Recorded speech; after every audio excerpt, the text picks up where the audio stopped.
It is Wednesday, May 18th, 2011, and this is my first official video blog. And this is really meant to capture the entire journey that I am on right now as far as going into or exploring hopefully and going into gastric bypass surgery. Still kind of weighing on whether I'm going to get gastric bypass or vertical sleeve gastrectomy, but still kind of leaning mostly toward gastric bypass. And I've only been on this journey for about 2.5 weeks. I called my insurance company. Actually, I called Poudre Valley Bariatric Center and asked, actually sent all my information to them. They did a look on what was going on with my insurance, whether they would cover it, And fortunately, my insurance does cover it, but I have to go through 6 months of medically supervised weight loss program, which is fine. I kind of figured that was going to be the case anyway. And so I'm on this journey. I already talked about it with my husband. He is supportive but leery. He's not quite sure how to think about it actually. And I haven't told very many other people. I haven't told my mother, I haven't told my best friend, but that'll come. For now, it's just the fact that I'm actually even considering it. I have never ever considered weight loss surgery before. I've been up and down, but never at a normal weight. And I mean, I haven't been at a normal weight since I was very, very young, 2 or 3. I was overweight at 3 and went on my first diet at 8. And anorexic through high school and bulimic through college, but never still at a normal weight. I was doing those things to try to stay as small as possible, but I had never been at a normal weight. I've lost probably over 500 pounds over the course of my life, if not more, probably more. But I'm taking into consideration those big chunks of weight that I've lost and not the 10 pounds here, 10 pounds there. So I've lost a considerable amount of weight, but always gained it back and then some. And my weight loss journey has mostly been troubled by the fact that I have a lot of hormonal issues that I never knew I had. And when I finally got diagnosed with them, that was a big aha moment for why I was obese and eventually morbidly obese, but didn't give me any consolation on how to get it off. And so it's been hard. I was diagnosed with polycystic ovarian syndrome and pituitary tumors when I was 30 years old. And then a few years later, when I moved to Chicago, I was also diagnosed with adult onset congenital adrenal hyperplasia, all of which basically says that I'm a hormonal mess. And so, life continues to move on, and I've dealt with it as best as I could. I've been on medications. I've done Weight Watchers too many times to count. I love to exercise, ironically, and I have a gym in my basement, but now at my current weight, it's hard for me to work out. My back hurts, my legs hurt, my knees hurt, and so the more weight I put on, the more it hurts, obviously, and the less able I am to exercise, which seems to be the only thing that helps to get weight off. So I'm kind of stuck in this time where, what am I going to do now? And then I had Daniel, my son, in 2010 and realized this is no longer just about me.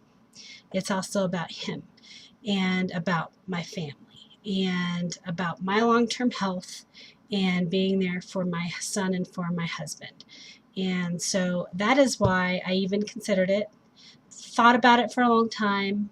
It wasn't covered by my previous insurance, but my husband got a new job, I lost my job, and we got under his insurance, and as a result, bariatric surgery is covered. So I I've done a lot of research, and I realized that this is now my time.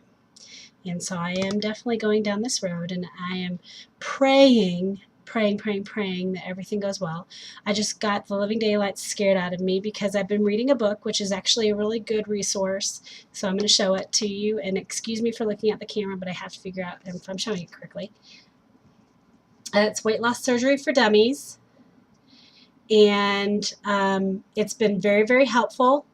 I've enjoyed reading it. I'm only about a third of the way through, and I just finished reading about insurance. And so that was a chapter that scared me because it talks about how insurance can cover it, doesn't cover it, they can approve it, disapprove, da da da da.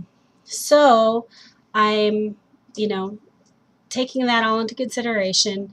I've already been to my primary care physician, and she is 1000% behind everything that I'm doing and documenting everything.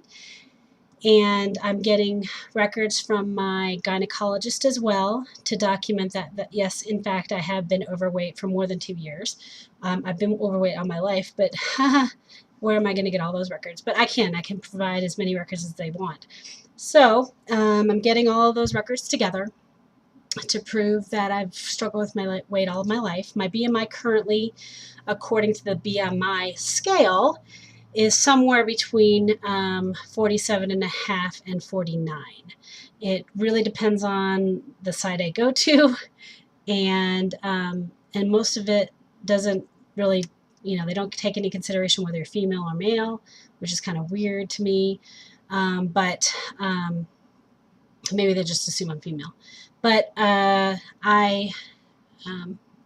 don't know if that's exactly correct for me, because I know that I have very dense bones, and I have a higher body mass than most women.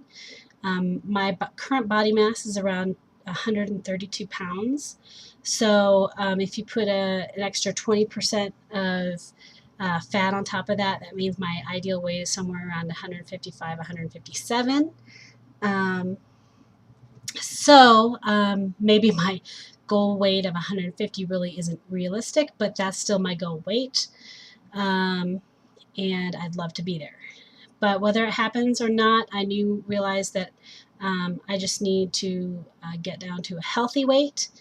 And when I get to that point, if my doctor says, hey, this is where you're at, and this is how much body fat you have, and you're good, then it doesn't really matter what the BMI says. So that's all I'm really kind of considering at this point. I do want to look good again. I've never been normal again, but at the same time, I'd like to feel like I could go into any store sometime and actually buy clothes, and that's currently not the case. There are a few stores, physical stores that I can go into, and it really sucks when you can go into Target and the only thing that you can buy for yourself is socks. So I'm tired of it, and I'm sick of it. And I need to be the best Angela that I can be, and currently this is not it. So this is the first installment of me. One other note is that I have been kind of gathering protein drink stuff, information from the web, and I actually ordered some, and I actually got a shaker bottle, one of those bottles with a little shaker ball in it, and tried it today. Tried the Pure Protein cookies and cream with the shaker bottle. It was decent. I made it with coconut milk instead of skim milk because I had coconut milk left, just enough to make my shake. So it tasted okay, but there's a little off taste, and I'm not sure if that's the coconut milk or if that's the Pure Protein. Could be both. So, but it wasn't horrible, and definitely something I could live with, so not a big deal. But I'm definitely going to be exploring that because obviously that's going to be my life after surgery. I start my medically supervised weight program next Thursday, although I'm actually going to be pretty diligent starting on Monday anyway, because I have been sort of doing the Biggest Loser club thing online, and that's been helpful. I've lost some weight, but Now I just need to like buckle down and try to lose. I'd like to be down. Right now I'm around, last time I was on the scale was around 297.5-ish. When I was at my doctor's office, it was 293.5-ish or 3. I don't know. And something like that. 293. I would like to be down to 280 by surgery, maybe even 275. But that would be my goal. And then after that, my goal would be probably 185 would be my first year goal. That's kind of like the number I have stuck in my head. And maybe I could get to there. Maybe I could surpass it. I don't know, but I'm definitely going to try. Heck knows that I can do it. I've worked out and exercised enough for 10,000 people. So I can definitely do it, and I can do it, and I do it now. So if I can do it and actually lose weight, that would be awesome. So here's the first installment. You'll see more of me in the future. Hopefully less of me given several months from now after surgery. But this is just the beginning, and I want to document it and make sure that people out there know that there are actual people out here that are struggling and want help and need help and doing absolutely everything that they can to get the help that they need. And that's what I'm doing now. So anyway, I'll talk to you soon. And Daniel's kind of getting anxious, so I'm going to go. I'll talk to you later. Bye.